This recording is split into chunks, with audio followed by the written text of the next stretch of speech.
Hi, HRN listeners. We're celebrating our 15th anniversary, and we have a really fun campaign and an ask for you. This 15th anniversary tour is aiming to bring you closer to unique food and music experiences in some of the most exciting cities in America.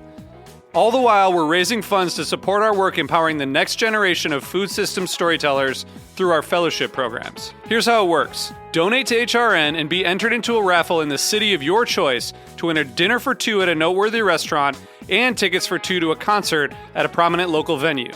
We have incredible partners in New York, Los Angeles, Philadelphia, Nashville, Las Vegas, Charleston, Asheville, and Ardmore, Pennsylvania, who have donated a meal for two and two tickets to a concert of the winner's choice. And all donations help fund our fellowship programs, where we're helping to build essential workforce readiness skills and food system storytelling skills. Check out heritageradionetwork.org/15 to donate and enter to win today. That's heritageradionetwork.org/15.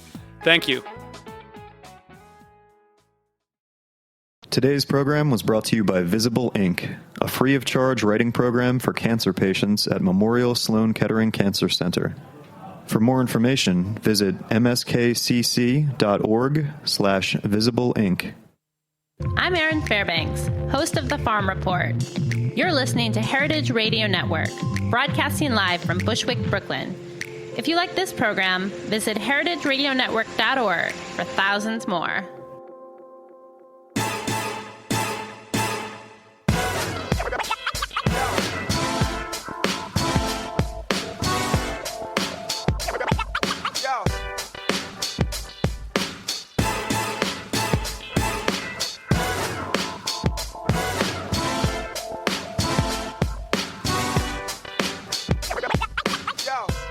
This is Cynthia Cherish Malloran, Reverend DJ Cherish the Love, and you are listening to Primary Food on Heritage Radio Network. Before I forget, let me tell you how to reach out to me and get my attention on social media. Twitter, Instagram, or Facebook at DJ Cherish the Love.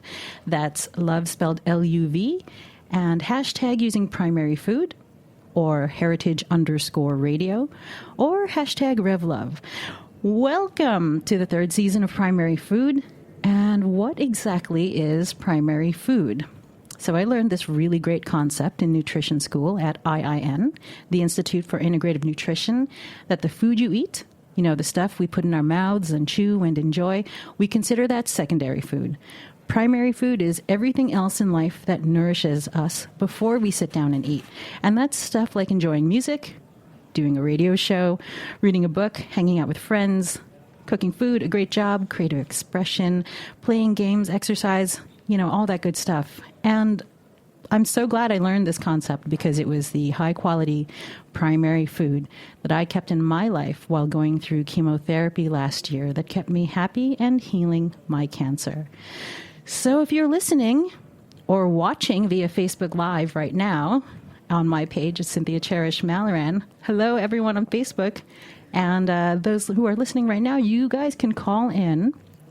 Our phone lines are open. Here's the number, 718-497-2128. And I'm going to repeat that again because I'm sure you did not have a pencil in your hand. And you do now. 718-497-2128. So today we have 4 incredible women on the show, including myself. Hello, hello. Hey. Our special guest today is, she's on the phone. Are you there, Laura? Yes, I'm here. All right. Our guest via the phone. We have 3 women in the studio here. We're going to pick Laura's brain. Laura Vitale, host, creator of Laura in the Kitchen, an interactive cooking show that focuses on Italian cuisine, but viewers are very welcome to make requests. And you can check out her shows and all of her recipes on YouTube, Laura in the Kitchen. And Laura is kind of a big deal, and I'll tell you why in a sec. So let me just repeat the number again, 718-497-2128. And just so everyone knows, Primary Food is produced by Heritage Radio Network, a nonprofit, member-supported radio station devoted to all things food.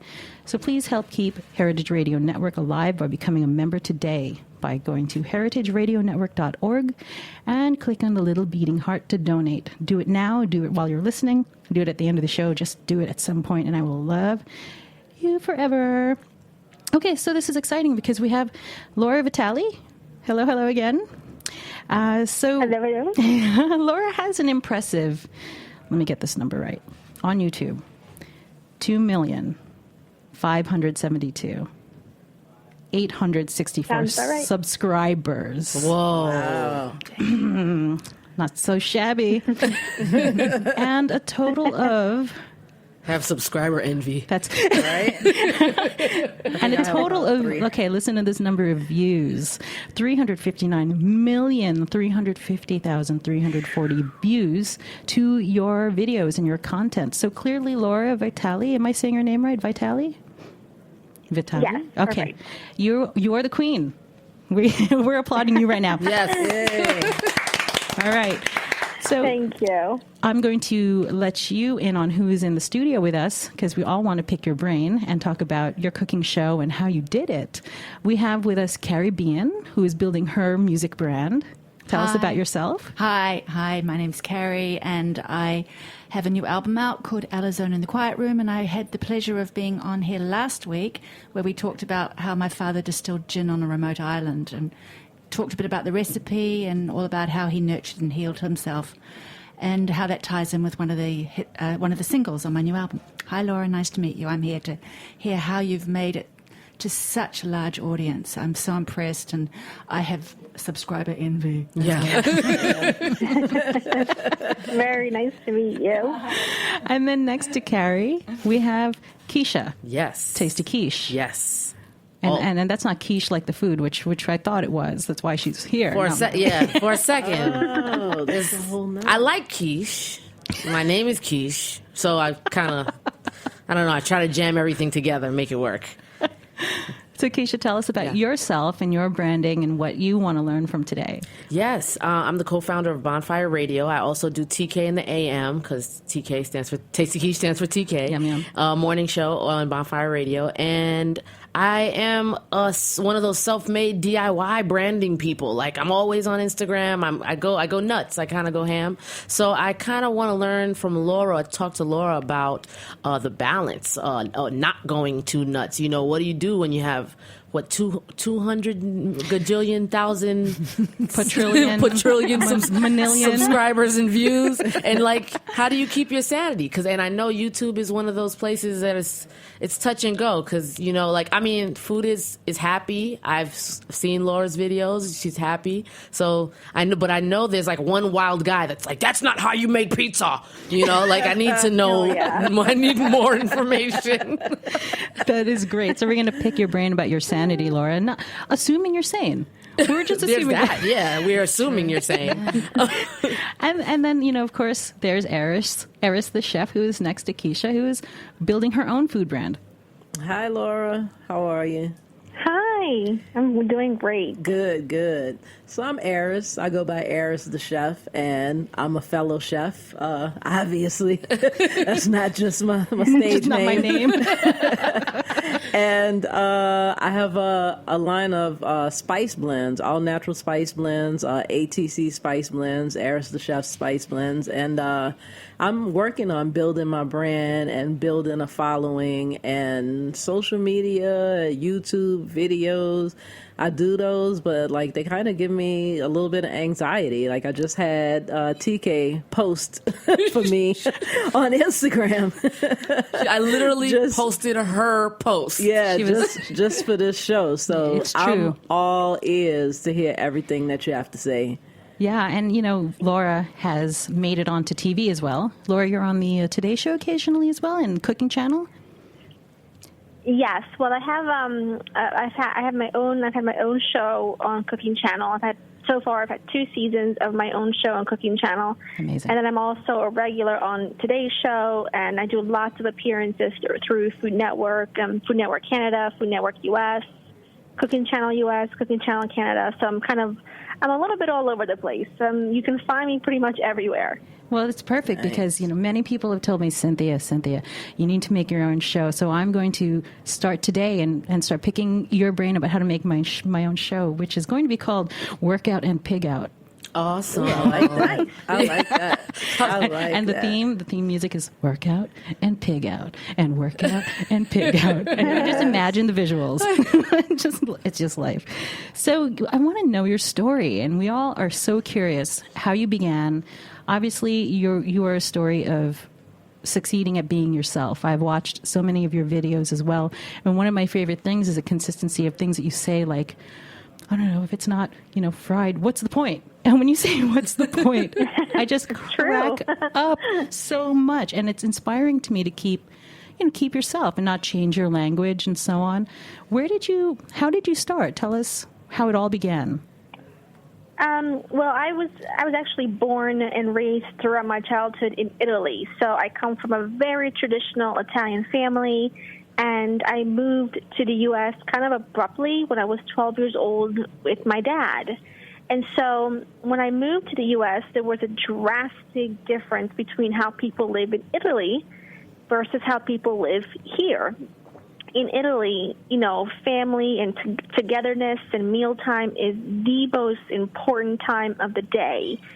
And it's what's celebrating the entire day, and you celebrate the next day, by being together, sharing a meal, having laughs around the kitchen table. That's how I grew up, and which is not uncommon. That's kind of how everybody grows up in Italy. But the U.S., when I moved here, my father worked full-time, my stepmom worked full-time, and there was no time. Everybody was busy.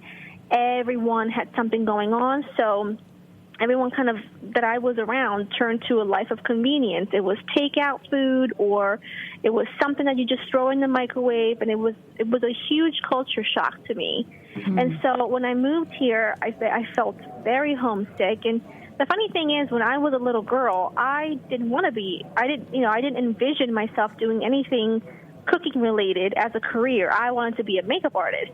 But when I came to the U.S. and I saw how food and turning to food that I ate throughout my childhood really made me feel better, I kind of held on to that feeling, and I thought, this is a message I really want to spread. And if this is something this is something I really want to invest my time in. I want to do something with this passion that I have, which, is just about getting people into the kitchen again, no matter how busy you are. So that's kind of where my love of food came to play. It kind of just came from a place of sadness, if you will, because I was so homesick. And I knew how much better it made me feel when I would cook. So I was hoping that feeling, that would, other people would feel the same way. So years later, I started working in my dad's restaurants and kind of worked all over the place in the restaurants, from prepping to running the front of the house to cooking, you name it, I did it. But then a few years later, my father ended up getting divorced, and he ended up closing the restaurants. And I found myself once again kind of lost, because food and cooking was all I had known for so many years. And that's when my husband had the idea, because I kept telling my husband I want to have my own cooking show, because every cooking show on TV, this was 6 years ago, was all about how to become a perfect chef. And I kept telling my husband, the most important part of cooking is missing from these TV shows. Everyday people don't care about making a 4-course meal on a Tuesday night. They just need a little pep. They just need to be told, hey, get in the kitchen, go through your fridge. What do you have? Make what you have. They need to just be encouraged. That's all. And I kept saying that to my husband, and he kept saying, you're not going to just knock on Food Network's door and they're going to give you a cooking show. But we can do it on our own. We can do it on our own. It'll be a digital-based cooking show. You can post what you want, when you want, and how you want it. And so that was an idea that came from my husband. I actually was not on board because I was so nervous about what people would say. Because, one of the things that's kind of a drawback with digital is that instant feedback. If they don't like something, you know it right away. Yeah. There is no filter. There is no. You read it right then and there if they don't like something. So I was really nervous, but. One night, and I will admit that one night after one too many glasses of wine, I agreed. I agreed to give it a shot, and that's where Lara in the Kitchen happened. We sat at our kitchen table with a couple friends of ours. We designed a website. We talked about the content, and we had built a kitchen studio for this. We had built a studio specifically for a kitchen, a cooking show. So we were ready to go. It was just about getting that courage to get in front of the camera because I had never been in front of a camera before. And that's where it started. It was just kind of how like, many years this ago? is an idea, and let's see if it would work. Just 6 years ago. Wow. Yeah. That's super inspiring for all of us. So 6 years from now, work out and pig out. Right. Could be like never know. 60 bazillion subscribers. Right. Actually, let's make that a plan. Yeah. Okay, so, questions from inside the studio. Go for it. I'll jump in. So, because you said, you built it from scratch. You did your husband or did you guys find the plans for building a kitchen, a studio kitchen on YouTube? Because I go to YouTube for everything. So where did you find the intel for that? Well, yeah, that's pretty fancy. My husband, that's really funny. My husband is an electrical engineer, so he can dissect something and build something from scratch like you would not believe. Basically, the thing for us was it needs to be functional, like this kitchen set, which is why we built a kitchen, because our regular kitchen was small. It didn't have the right lighting. It had way too many windows, which meant that we would be fighting the light coming in from all angles. And since at the time we were so new, we didn't know what to do, because this was just him and I. It wasn't like we had a crew come in. We were just learning as we went. We wanted to build a kitchen that was really simple, that you kind of just stood there. There wasn't many places for me to go. There was no light coming in from all weird, strange angles. And most importantly, didn't take away from the message. I didn't want to have a kitchen that was this amazing, marbled, fancy kitchen with 2 ovens. I wanted to build a kitchen that I felt like was in everyone's kitchen, was in everyone's home. It totally looks like it. I didn't know. I couldn't tell that was a set. So what can we distill from that? Yeah. You start with something that's kind of like every person instead of too overwhelming. I mean, what was your first dish, your first show? My first dish, I think it was bruschetta. I think that's what it was. And the reason why we chose it, so at the time as well, I didn't know what to post because I didn't have an audience yet. See, for me, Lara in the Kitchen wasn't something that I stumbled upon. It was something that we planned. It was something that we designed from scratch, if you will. Mm-hmm. So that meant that I didn't have an audience. That meant that I didn't have people asking for things. So in the very beginning, I had no idea what to post. So honestly, what I did was I called my friends and family, and I asked them to give me suggestions for what they would like to see, So I had friends saying, well, I always ask you to make bruschetta because I don't know how to make it, so I would love to see a video on that. And then I had another friend saying, I love your molten chocolate lava cakes, but I don't know how to make them, and I would love to see a video on that. So I started taking suggestions from my actual friends and family, and that's where I started to build my library. And then from that point on, once I had a few videos, then I was able to get people comment and asking for things, and that's kind of how I slowly started to build my library. Okay. Wow. And what was your social media like? So, and how did you get your first, let's say, 1,000 views? Well, actually, the funny thing is it kind of happened very, very quickly. So at the time, my very first video was how to make bruschetta. And there weren't very many videos out there for the recipe. In fact, the most popular video for that particular recipe was a video by a guy who was insisting that you use specific ingredients that were from Rome, from Italy. And I thought to myself, oh, come on. No. Like, how am I going to get that bread from Italy? So people would, I feel like people would be able to relate to my video a little bit easier because I'm just using a loaf of bread from my local grocery store. I figure that's what other people have. So once that video came up, the views just started kind of coming naturally all on their own. We didn't do any promotion. Really? We didn't do any advertising, nothing. Absolutely nothing. Wow. So that's kind of how it started. It started kind of on its own and very much instantly started to grab some attention. So that's kind of how it started. And at the time, there was no Instagram, so it was just Facebook and Twitter. So we Sounds started like a a social Facebook media page. dream. Right. Yeah, right. There's too many things now. It's getting too complicated. Yeah. But seriously. it was just Facebook and Twitter, so it was really easy. We started 2 pages, and that was it. And people just slowly started coming there, and that was actually Facebook and Instagram now as well are great places where I'm able to see people recreate my dishes, and I'm able to talk to my viewers. And I'm able to touch base with them and see, and kind of see what they're recreating. And it's actually a really great tool to have. I like that, challenging the viewers. Laura, I want to know, do you give your users or your followers, do you give them actual recipes? Because that's one thing I struggle with as a chef. When people ask me, like, oh, can you give me the recipe for that? And I'm like, yeah, red beans and rice, like kidney beans, onion, garlic, and like a little bit of this, a little bit of that. Like, I struggle with recipes. I hate recipes. Like, I use recipes as like ideas or like a guide. Like, I look at a recipe like, oh, okay, it's this, this, this, and this. Great. And then take it from there. So is that something that you do?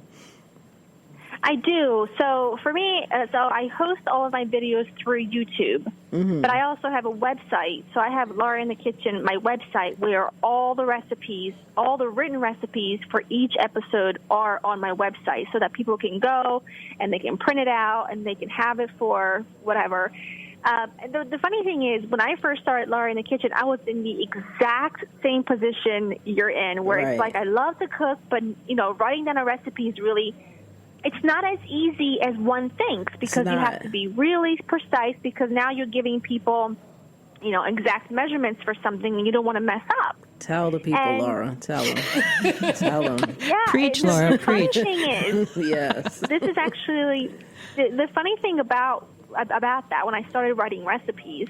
When you write recipes, you also have to write how many people it serves. So I didn't even realize that, this recipe I'm writing that it serves 4 people because it does serve 4 people. But, oh, my goodness, my husband and I polished the entire thing last night. So now it was like, oh, my goodness, I was learning how to properly portion things. And by doing that, by learning to write recipes, I ended up actually losing 25 pounds. So it was great. Wow. It was That's what the show's really about. Eating anything and everything, but I was learning portion sizes, which it was never a thing to me. To me, it's like add a little bit of this, add a little bit of that. Add some pasta, not realizing you're eating 2 portions of it, and so writing recipe was something I had to teach myself, and it was very beneficial for a lot of reasons. Can I jump in here? Laura, I'm just curious to know, was there a point at any time where you overwhelmed and realized that you needed assistance to keep everything going, as in answering the people that were answering your YouTubes, getting back to them about their usage of your recipes? Was there a point where it was just like, oh my God, this has grown too big too quickly and I'm drowning here? Did you ever feel that way at any point? I don't, it's funny, I've been doing this for 6 years and I still don't have a person that does that. I manage all of my social media myself. Wow. In 2012, I was getting overwhelmed with business inquiries, and on the business side of it, I was getting very overwhelmed, especially since I am not, this was all new to me, so I wasn't sure how to negotiate a deal for example. I didn't know how to do any of that. So I was getting very overwhelmed with the business side of it. And that's when my husband and I decided to bring on an agent.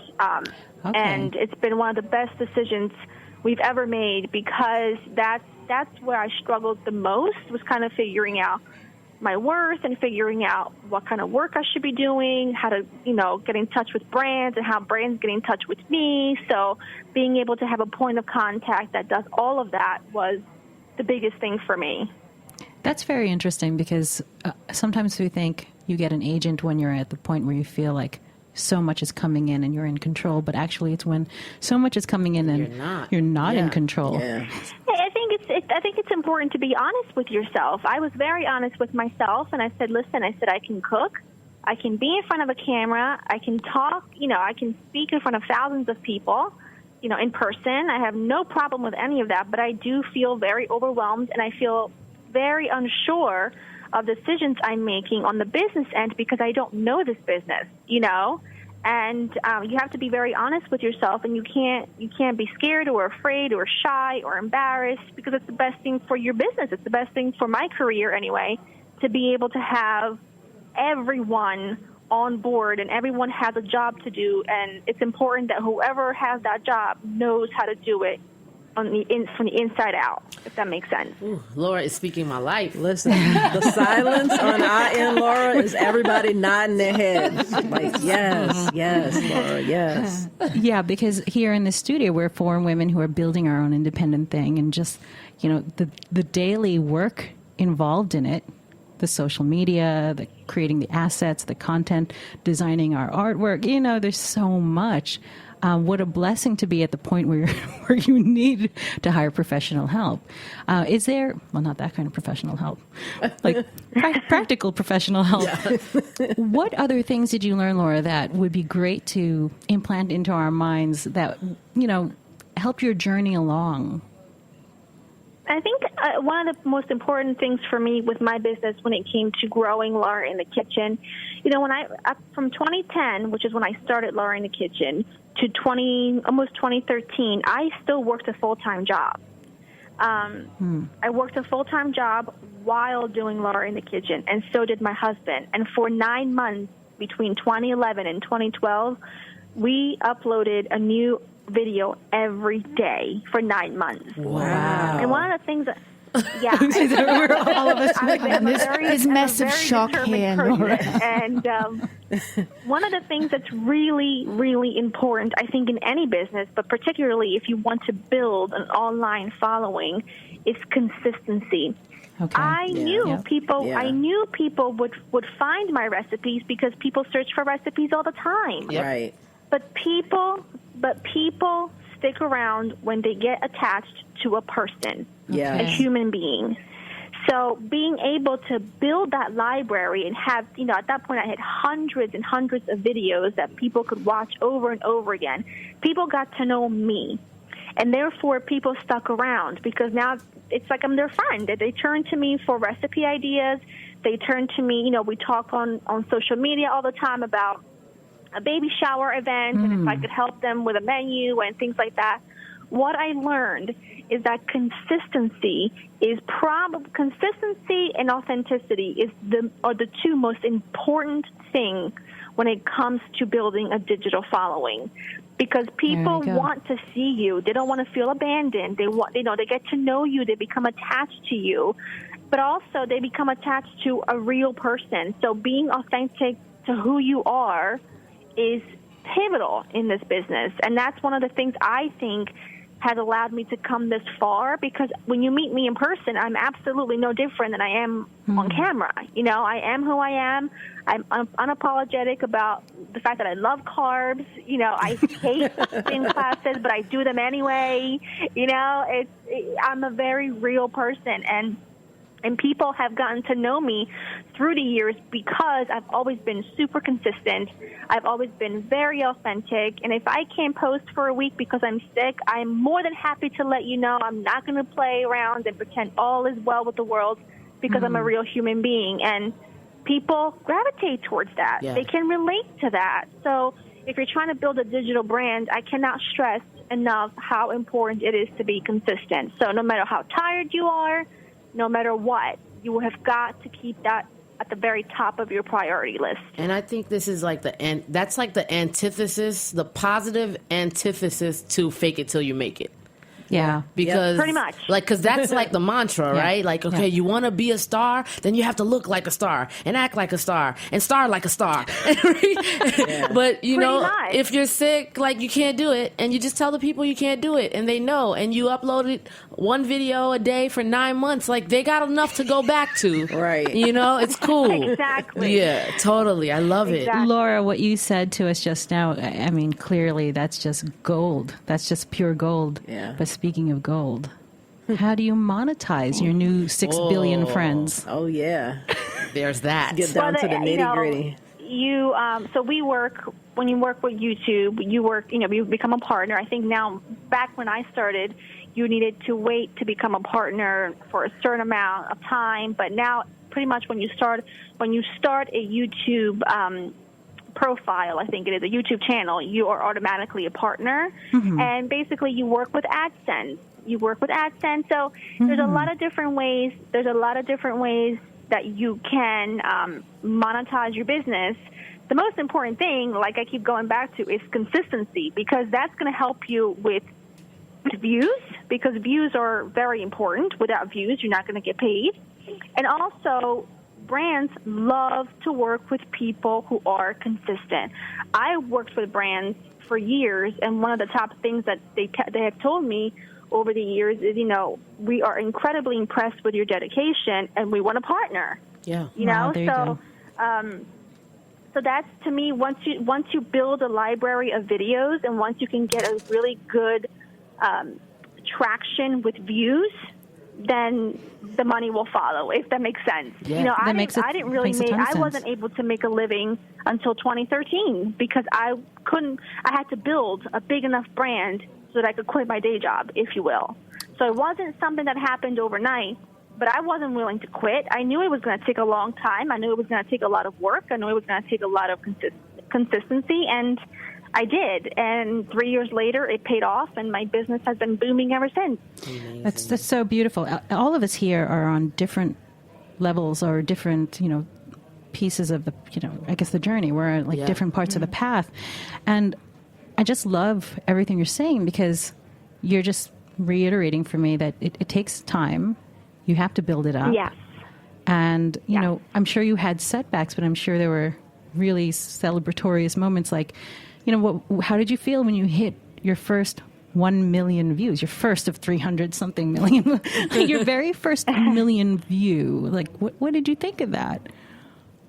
It was it was like a foreign concept to me. I couldn't believe it. I couldn't believe that many people watched me. It was really crazy. I thought to myself, I actually remember very vividly what I felt like, because I remember saying to my husband and to my friends, I will never be able to see that many people in my lifetime, in real life, So I was just completely blown away. And I just remember thinking, okay, great. 1 million, let's get to 2 million. It was such hungry, an encouraging. It was so encouraging to me that I was able to achieve that. And then I was at a point where it was like, okay, what can I do next? Let's go for that 2nd million. So it was very encouraging. It was very empowering as a woman to be able to put myself out there, especially on the internet where anything and everything goes. I was very empowered by that. So it was kind of like a pep in my step. I knew I wanted to do more. I knew I wanted to do bigger things, and I wasn't going to stop until I got there. And I don't even know where that end is. I mean, I have no end. Everyone keeps asking, like, what's next? I'm like, I don't know. I'm just going to keep on going, because I don't have an end game. I'm just going to keep on going. How did you handle feedback, positive and negative? Well, in the very beginning, when I very first started, I was terrified. I was absolutely terrified. But luckily for me, I don't think I got anything negative until months and months and months into it. And it comes to a point where, I mean, you hear people, I mean, now I have such a large audience that you kind of hear something every few days. Somebody says you suck, or this doesn't taste, it doesn't look good, or People. you use the wrong thing. And, I think it's important to remember that it's one out of thousands and thousands of people who is going to say something negative. And it's also important to remember that that person would never have the guts to say it to you in real life. Right. You're hiding behind a keyboard. And truly, that doesn't bother me because in real life, I surround myself with positive people, with happy people. Life is very short, and that's what I choose to focus on in my life, and I choose to do the same thing when it comes to my brand and when it comes to my followers online. If you're going to say something nasty and rude, I would rather just delete you and reply to the nice people who are taking time out of their day to be encouraging and nice and kind, and because those are the people who deserve attention. Yeah. So you're going to get those people. You're going to get some negative feedback, but don't let it stop you. Let it push you through and just get it out of the way. Just block and delete, which is a great tool on YouTube, and just keep it moving. I love that. Keep it moving, block and delete. Keep it moving. And delete. Yeah. Keisha, have you experienced a lot of feedback that's just like stressful, or well, because we talk about current events, so it politics, that can do it. I do all of the things that Laura said, and also when it's with current events and stuff, you have to be ready with your rebuttal, and you have to be ready to bury them in facts. So I'm from totally. My mantra is I'm from Brooklyn and I deal in facts. Yeah. So you have to be ready. Like, and I could imagine you're cooking something and you're like, look, I'm putting this ricotta cheese in there, and damn it, that's it. Like, this is what I do. Like, so I imagine you're burying them in like cooking facts every day. Well, I don't. The funny thing is, I don't really entertain people who are ignorant or rude. But if someone comes for me, let's say, yes, girl. Are you from Sicily, Laura? I'm Italian, so the hot-blooded Italian attitude. But if someone wants to challenge me on something, I'm not an expert on everyone. I'm an expert on myself, and I'm an expert on what I do. Right. So someone this morning said they tweeted me and they said, I don't like how she said I don't like how Laura says you need corn syrup to make marshmallows, and I just replied with a fact. My recipe, I've tested it dozens of times, and without it, it doesn't work. There it is. Therefore, you do need it. Period. this is why I'm going to do that. I'm going to reply with a fact. Like, the fact is, you suck. Yeah. I like that. If you're going to reply, you reply with facts. Right. But most of the time, if someone just wants to say something ignorant, it just isn't worth my time to even reply. Right. Yeah. It just isn't. You just scroll right past And it. it just isn't. Awesome. I love that. How do you work with the audience when they do give you some feedback, or they have requests, or they say, can you do this on the next show? How do you interact? That's something I've actually started doing when I first started Laura in the Kitchen. If I use wine, for example, or some sort of liquor, for example, in a recipe, I didn't realize this at the time, but when I first started, there's a lot of people that don't prefer to use alcohol in cooking for whatever reason. They don't prefer to use it. So, it was something that was brought to my attention by my viewers that were saying, hey, can you give us alternatives? So now, anytime I use alcohol, I'm always willing and able to give alternatives because it comes from a good place. It comes from people saying, hey, I can't use it for whatever reason. Can you help me? And I am more than happy to help. If I'm using pork, but I think the same recipe would do great for chicken, I'm more than happy to help you.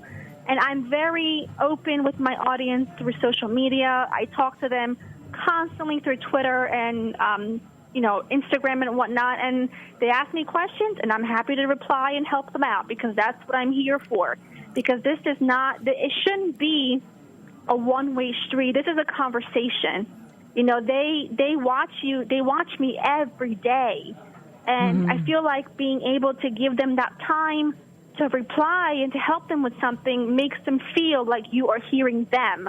and you are paying attention to them like they're paying attention to me. And Laura, often across the board with all of our different branding, you're asked, is there a highlight? Was there that one special moment that you can recall in your career where it really struck you that you were just in a great high place? Do you have any specific show or moment or Yahoo or epiphany where you were just like, this is it, I've done it, this is the most magical moment in what I've been working towards? Can you recall anything like that? Oh, yes. So back in 2012, in August of 2012, I was on a plane going to Los Angeles for work. And I just so happened to check my emails on the plane, and there was an email from someone at Entertainment Weekly, which Entertainment Weekly is a magazine, and in the magazine they have a must list, which is, all the hottest and trendiest things are on that must list. And they asked me if they could put me on it, and I thought it was crazy because I read that must list all the time, and it's usually like very powerful people. And they asked me if they could put me on the must list, and I said sure. I wasn't sure what they were going to write, but I really, I trusted that it was going to be fine. And maybe a week later, the magazine came out, and there I was, number 7 on the must list, and they wrote a little blurb, and underneath that blurb, they wrote, "Hey, Food Network, I think we found your next star." And a week after that, I had my very first meeting at Food Network, and we've had a relationship ever since. Wow, that's a great story. Thank you. That's gorgeous. Well, I have a question. Who was number 6 and who was number 8? I can't remember. Exactly. Doesn't matter. That's the answer. And that's a fact. So we're going to take a quick break, and then we're going to come back and toss Laura more questions and talk about where she's at, because she's got a surprise happening any minute now, right? We're going to... In a few months. Yeah, in a few months. Okay, we're going to take a little break.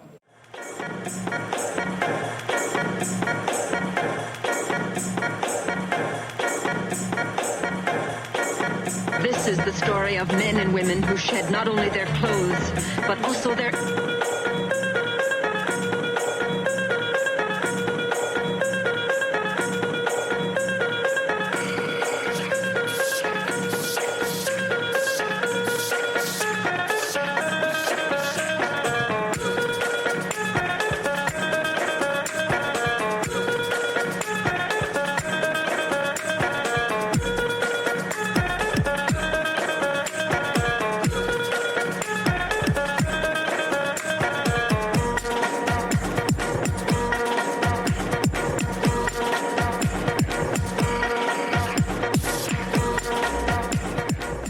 A cancer diagnosis can leave you feeling anxious, depressed, and vulnerable. Visible Ink., a writing program at Memorial Sloan Kettering Cancer Center, offers patients the chance to work on a writing project of their choice, with individual support from an experienced writing mentor. Our goal is to reduce stress and give voice to your story, poem, blog, or memoir. Visible Ink. publishes an annual anthology of works by participants and stages a live performance of selected writing featuring Broadway entertainers. The program is free of charge to Memorial Sloan Kettering patients and is fully supported through grants and donations. If you're a Memorial Sloan Kettering patient, a potential volunteer, mentor, or someone who would like to support Visible Ink., please visit our website at mskcc.org/visibleinc.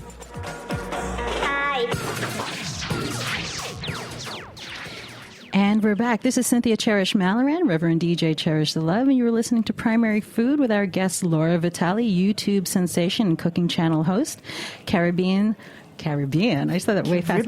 Caribbean singer-songwriter, Keisha, Tasty Quiche from TKM AM, and Chef Eris Johnson from ATC Spices. Laura, are you still there, right? Yes, I'm still here. Okay, great. This has been so great, and we have so many questions to ask you and still want to hear more about what's going on with you that I just got gifted another 15 minutes on air. So we're going to 7.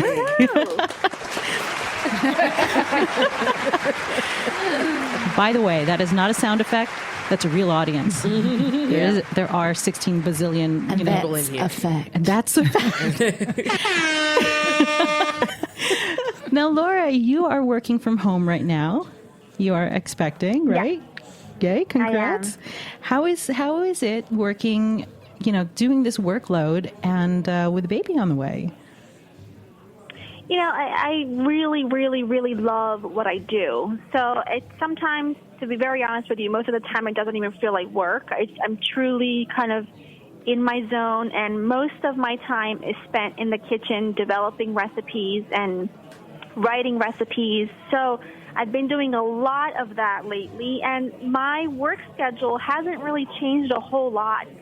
The only thing that I've changed is at this point, I'm not traveling by air as much because, flying has just, it's exhausting after a while. And plus, I don't want to get any, sickness, no germs, nothing. So that's really the only thing that's changed. And I'm 6.5 months pregnant right now, so I'm sure we're planning and filming to really have a lot of content ready to go while I'm on maternity leave, because I can't stop uploading for 3 months. You know what I mean? I can't just disappear. So my job right now has been just consumed with creating content that will cover me through my maternity leave. So that's what I've been doing a lot, and it's been great. I mean, I never have to suck in my stomach anymore. I can eat what I want. Nice. It's great. It's been fantastic, actually. Oh, I love that. You guys have any technical questions for Laura? I wanted to backtrack a bit, and I wanted to ask you about the time, that 3-year period while you were working a full-time job. Were you working a full-time job in the food industry? Or was it something else? I wasn't. No, I was working for my husband's family company. So my husband and his family, they own a very large wholesale cactus and succulent nursery. Okay. And, we service, we do the succulents and stuff for places like Whole Foods. And, it's a pretty big operation. So I was working as an administrative assistant for them for 3 years. So... Actually longer than that. I think from 2008 to the beginning of 2013. That's what I did, and I did that full time. And sometimes in the summers, I would be in work at 6 a.m. and I wouldn't come home until 5 p.m. And then you come home and you shower, you get ready, you film, and you don't go to bed until 12 o'clock at night. But we did that, and then we would take advantage of the weekends, and we would film multiple episodes throughout a weekend to have, so that there were some nights during the week where we actually want to be human beings and go to bed at a regular time. Right. So we kind of just try to make as many recipes, as many videos during the weekend, and then what we couldn't, we would just do during the week after work. And I have one more question, sorry. About how long would it take you during that time, during the beginning stages, to film one video for one recipe or one segment, one YouTube segment? Well, it's just exactly the same now. So basically it takes however long a recipe takes to cook, that's how long a video takes to make. So if it's like a really quick stir fry, that can take 25 minutes. Plus, set up and tear down can take an additional 30 minutes or maybe an hour. Okay. If it's something like cinnamon rolls, that's probably a 4-hour lengthy process because you have to wait for the dough to rise and all that. So it varies depending on the recipe, and everything that you see on Laura in the Kitchen truly is what I'm making at that very moment. So there is no kitchen crew in the background with something ready. It's just, you just wait. Yeah. Right. What are your favorite videos, Laura? What are the ones that we should check out above all? Oh, goodness. I'm trying to think. Which ones should you check out above all? Oh, gosh. One of my very favorite videos was when I went back to Italy in 2012 and cooked with my grandmom in my childhood kitchen. That was the very first video her and I ever did together, and we made gnocchi. And it was so funny because gnocchi is the very first dish I ever remember cooking as a child, and I remember cooking it with her in her kitchen. So for a couple of years, people kept saying, show us a gnocchi recipe, and I just kept saying, no, not until I go to Italy, not until I go to Italy and I can make them with her in the kitchen that I learned to make them in. So I would say that that's probably my very favorite video of all time, just That's because it has beautiful. sentimental value to me. Nice. I'm gonna watch that tonight, Laura. That's really beautiful. Grandma. Nice, I love the yeah. connection to your past and stuff, and putting it all on screen and sharing it with everyone. Those are my favorite pieces as well. Now, where do you envision yourself going from this point on, aside from just growing and growing and growing? Do you have books in the works, publishing, or?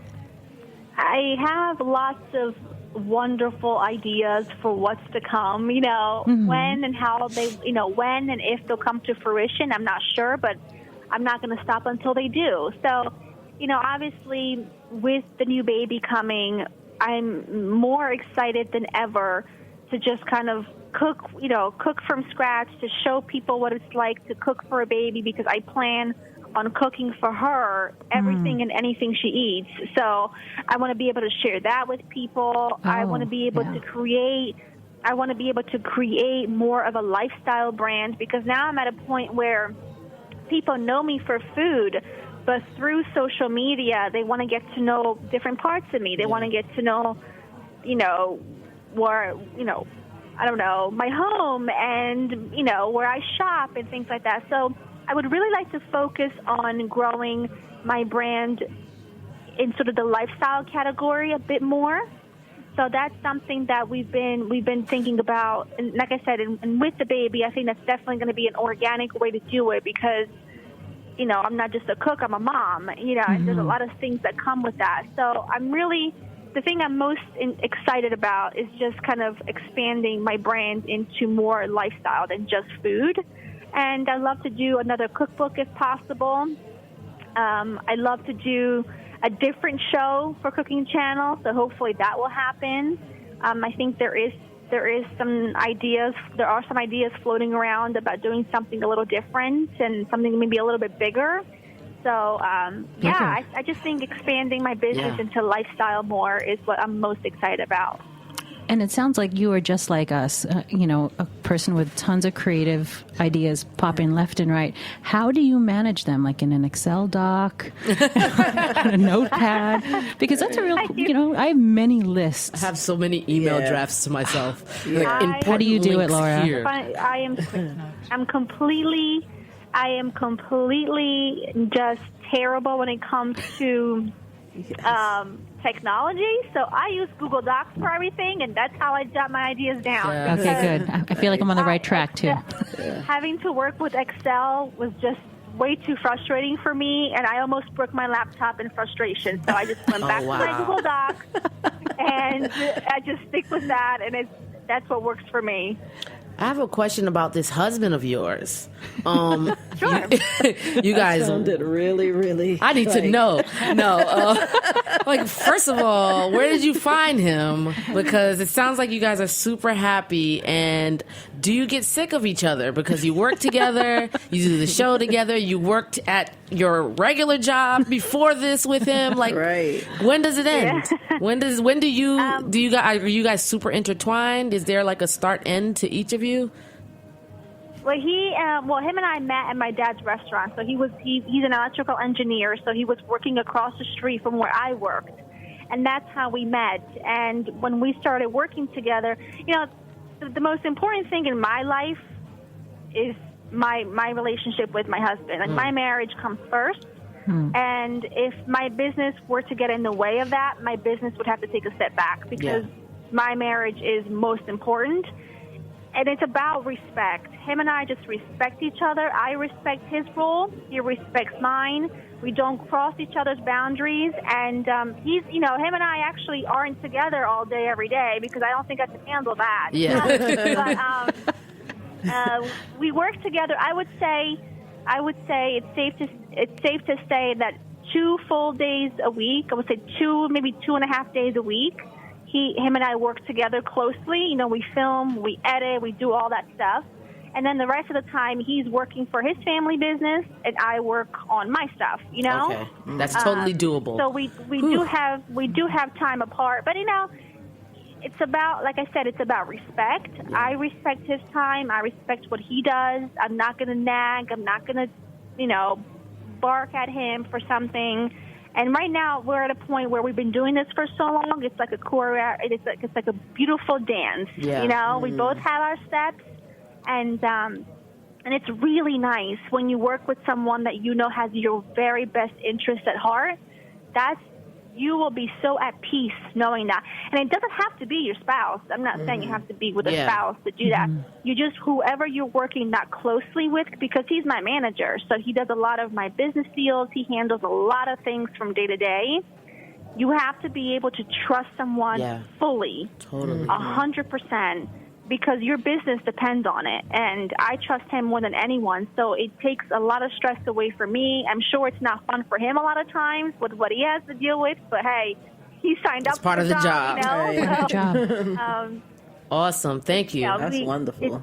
You're welcome. I've learned You're so welcome. much personally. I've taken away from this the wild concept of consistency. Right. Totally. Oh, absolutely. And I'm incredibly, incredibly blessed to be able to do what I do and to work with wonderful brands and companies. I recently did a partnership with Red Gold, and it's probably, to date, one of my favorite, probably my favorite partnership I've ever done because it has such deep meaning. And it's just, I'm very grateful for that. And Red Gold, when they came to me with the opportunity to help feed millions of people in America, it was a no-brainer. And I feel like, you know, I have the power to bring attention to very important causes like hunger through amazing brands, and that's the best part of my job. Yeah. That's beautiful. So in the last few minutes, let's go around around the studio and see what we picked up from Laura today. I'll start. Eris. This is Eris. You know, just the idea of consistency. I mean, it's so simple, but it's such a difficult. I won't say it's difficult. It's doable. You just have to focus and do it. But it's such a simple concept. You would think it would be easy for everybody to do, but I'll definitely be more mindful of that. Yeah. And I'm just happy to have been able to speak with you. You seem like such a wonderful person, and thank you so much. I really love your spirit a lot. Thank you. Good Thank luck you so with much. everything. You're welcome. You're welcome. This is TK, and I jotted down what I quoted you, girl. I'm going to put it on Twitter later. Yeah. You said, I'm not an expert on everyone. I'm an expert on myself. And I think that's my takeaway. I'm a disciple, a consistency disciple. Yeah. So, I am with you on that. Also, I appreciate. I watched some of your videos, and I appreciate instead of making a 4-course meal, you just made a thing. You know, like, you didn't like just pull out a chicken and say, oh, I got to go over there and get the mashed potatoes. You just made some potatoes. Thank you for that. I really, really appreciated that. Thank you. I like that. You're welcome. I'm not going to repeat everything about the consistency and the authenticity because it's just something you take home with you and go, oh my goodness, it was phenomenal to hear that today. Yeah. For me, right now, this touching point when you talk about Red Gold and you say that you got to a place in your career where you were able to reach out to millions of people to help millions more. Yeah. And I think so many of us would aspire with whatever we're doing, whether it's cooking or music or painting or whatever it is, when you get that gratification that you know that it got so big that you were able to help millions of people through something that started off as just a tiny little thing. That's a phenomenal achievement. Yeah. And I think all of us would aspire to know that we could help further, wider, somehow. So that's amazing. Thank That's the you. goal. Thank you. And it's amazing because I'm not doing anything that no one else can. I'm just being myself, and I just have, I have the guts to put myself out there, and that's the only difference. And I am stubborn. I won't take no for an answer. And it like I said, it took a long time to build my brand to what it is. And the most difficult part was not to be discouraged when other people were growing and I wasn't. Again, I go back to that consistency. I just kind of had to tell myself every day, Rome was not built in a day. You have to keep going. You absolutely have to keep going because there is no magic recipe. No one's going to wave a wand and give me 1 million subscribers. I have to work for them.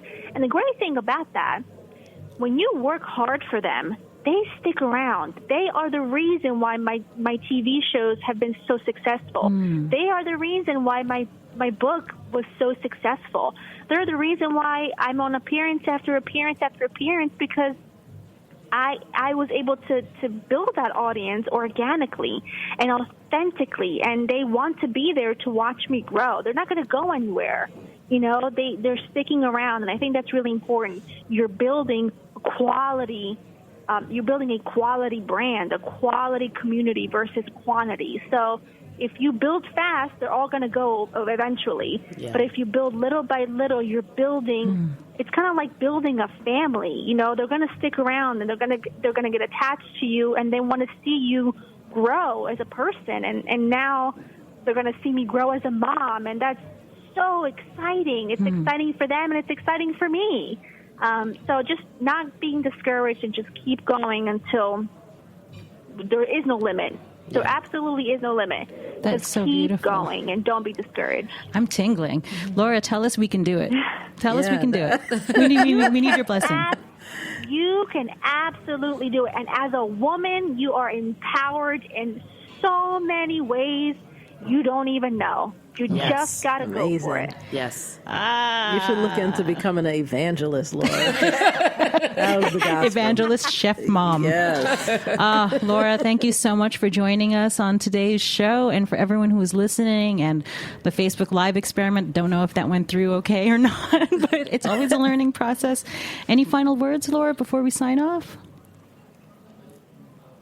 I said just go for it. Just go for it. Yes. And you guys, any final thoughts? No. Yeah, everyone's complete here. That's me too.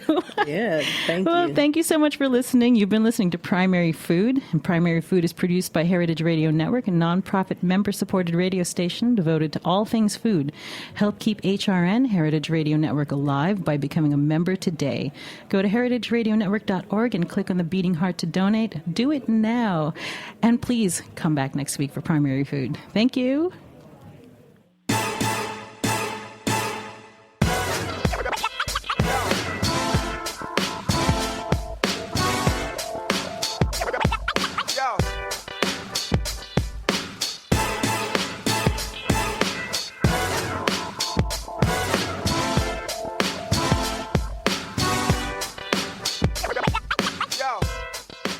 Thanks for listening to this program on heritageradionetwork.org.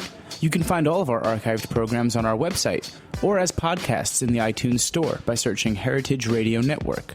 You can like us on Facebook and follow us on Twitter at @heritage_radio. You can email us questions at any time at info@heritageradionetwork.org.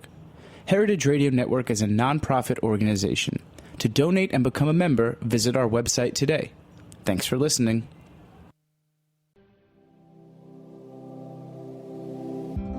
Hey there, I'm Lee Ullman here with some big news from the National Young Farmers Coalition.